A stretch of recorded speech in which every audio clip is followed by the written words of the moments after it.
one of the lonely jobs, being a lookout man. In many ways, it's not unlike being a lighthouse keeper.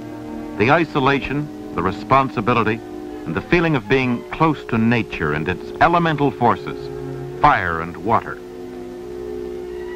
British Columbia's vast timberlands, the major resource of the province, employ many men, but essential to their protection and preservation is the work of the lookout man. Intimately acquainted with his own area, it's his job to spot fires when they're small, get in touch with the other members of the team so that the suppression crew can get onto the job quickly, put out that fire. Like the lookout man, the suppression crew is hired by the BC Forest Service, and as their name indicates, it's their job to attack those small fires before they become big, before it's necessary to call the working logger off the job, with a consequent waste of man-hours as well as valuable timber.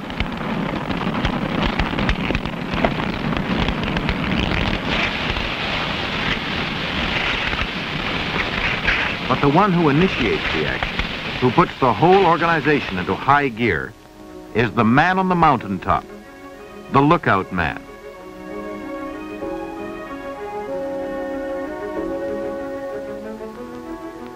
In the whole province, we have about 150 permanent lookouts, and when the hazard is high, temporary lookouts are set up. All of them are chosen only after much planning and deliberation. Experience has shown that the maximum distance for good observation is about 10 miles, but it's obviously impossible to blanket the vast area of BC with such a concentration of lookouts. The ones we have are in areas of valuable timber, of a high degree of hazard to fire, or for some other reason, vulnerable to fire. In some places, the views interlock, extremely important in locating a fire.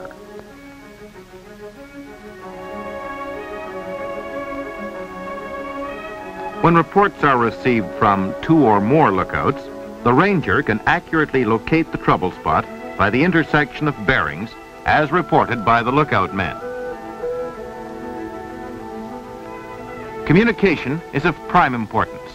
When conditions permit, the telephone is probably most convenient. Otherwise, shortwave radio is used, or a combination of both.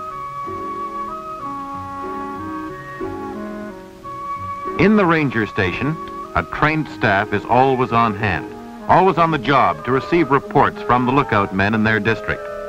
They have other duties, of course, but when a fire is reported, other business must wait.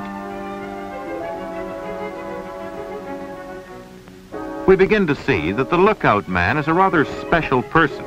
He must be alert, observant. He should know the country under his care, for he can often direct firefighters to the trouble area and so save valuable time. When a fire has taken hold, blowing up, as we say in the business, everyone in the country is reporting it. That's too late. The training of a new man is thorough. The first thing he must do is become familiar with the country. Every ridge, every pond, every landmark, big and small, they must become as familiar to him as your backyard is to you.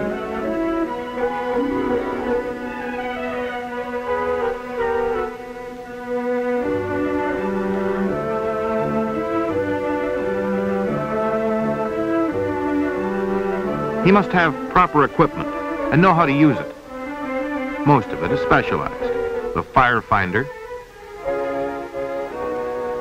photographs,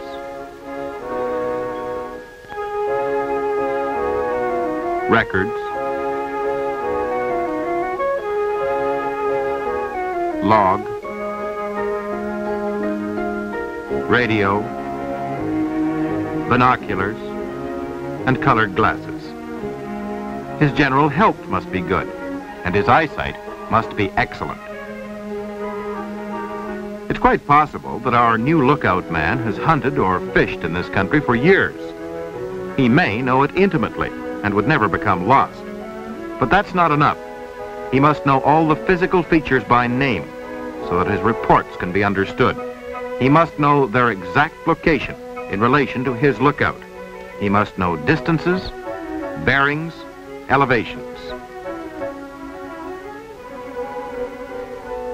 The ranger, or the assistant ranger, can save the new man time by pointing out the various important landmarks and their relation one to the other.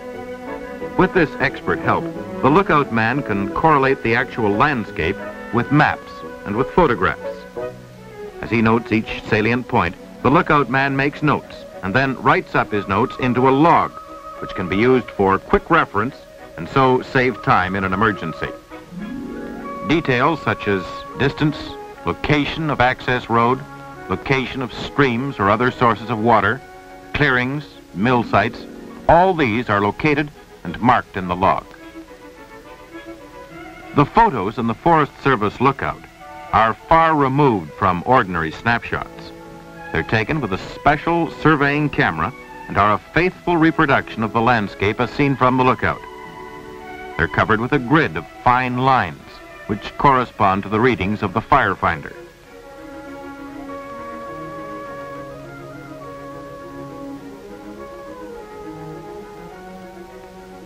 Suppose a lookout man sees a smoke. On the appropriate photograph, he can locate the exact spot and the bearing can be found from the superimposed grid. In addition to astronomical bearings, the photos also give the number of degrees above or below the horizon line. Because of the height of the lookout, usually he'll sight downhill to a fire and can read the degrees of downslope on his firefinder, which can be checked with the photo grid. With the position of the fire fixed, he can then report to the ranger by phone or radio. An exact duplicate set of photos is kept at the ranger station, and the ranger from them can immediately locate the blaze. Communication, the link in the chain between lookout and ranger station, is vital. Without it, the lookout is to all intents and purposes non-existent. The lookout man must know his equipment, how to use it, and how to adjust it. He must know correct Department of Transport regulations and procedures. He must know that he cannot transmit a radio signal without identifying the call of his transmitter.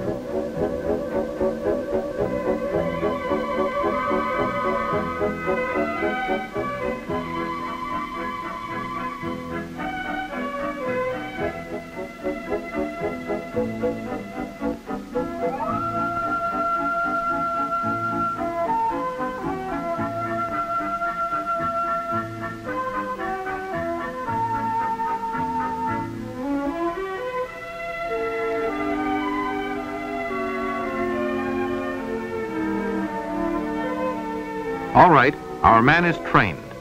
How does he operate? He sees smoke. Fine, but it's not good enough to tell the ranger that it's over that way. He must be accurate. The firefinder is an accurate instrument, designed just for this job. He sights the smoke through the finder, lines it up with the crosshairs, and reads the astronomical bearing.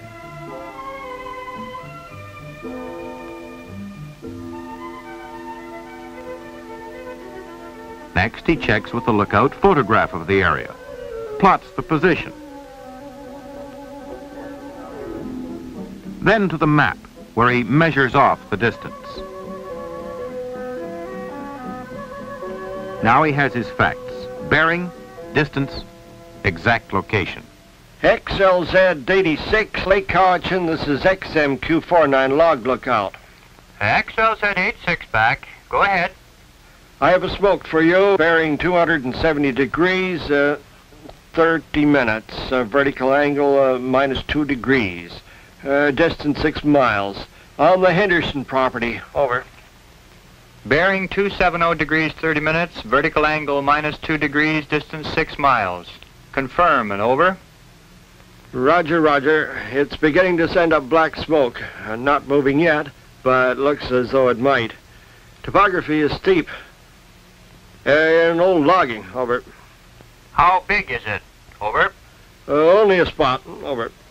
We have checked with a report from Bald Lookout and confirmed that your fire is on the Henderson property. Sandy is on his way. Keep an eye on it. Over. XMQ49 standing by. XLZ86 clear with XMQ49 and calling XMO88. Over. Keen power of observation is the key to being a successful lookout man. He must have other qualities, of course, but unless he can observe skillfully and efficiently, he's of little use. He learns to use his binoculars. He knows that his colored glasses are an aid to cutting haze.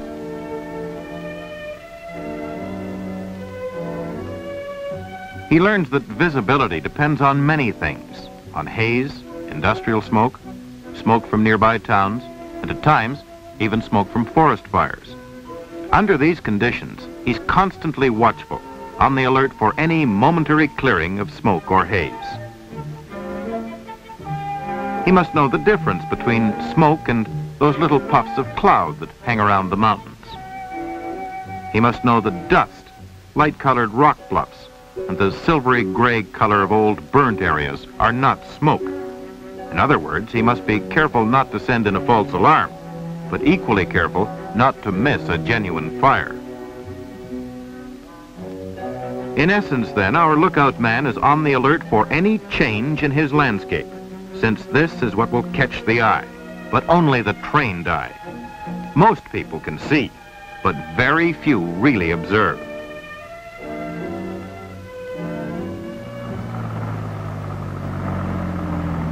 Getting supplies to this lookout presents no problem, but in many cases there's no convenient road to the mountaintop, and the lookout man often must pack his supplies up a mountain trail.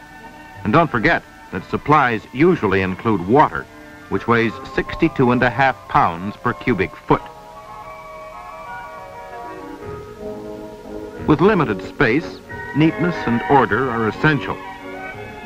And with picture windows on all sides, there's no room for walk-in cupboards. The Forest Service supplies bedding and cooking utensils, a complete miniature furnished house, if you like. Unlike the average weekend woodsman, most lookout men are not entirely dependent on the frying pan, and some of them become very good cooks, even though they sometimes burn their fingers.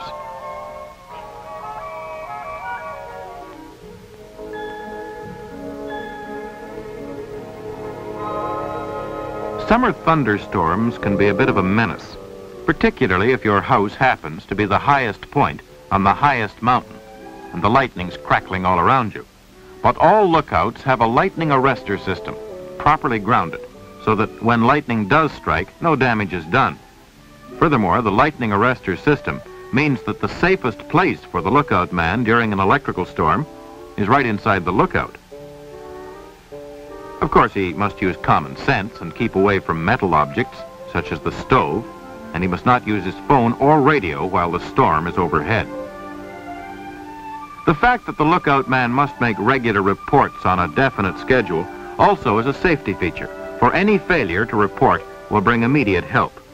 If for any reason he must leave the lookout for a period of time, he reports accordingly to the ranger station.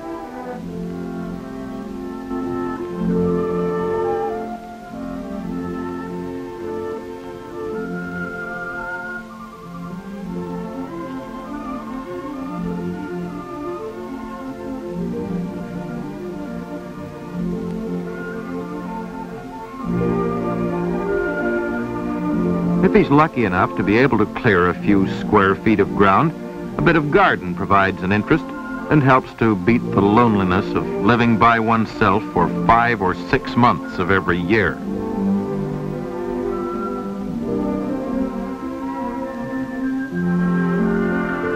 In any case, there are always a few chores to do around the place to ensure that a man gets a certain amount of exercise.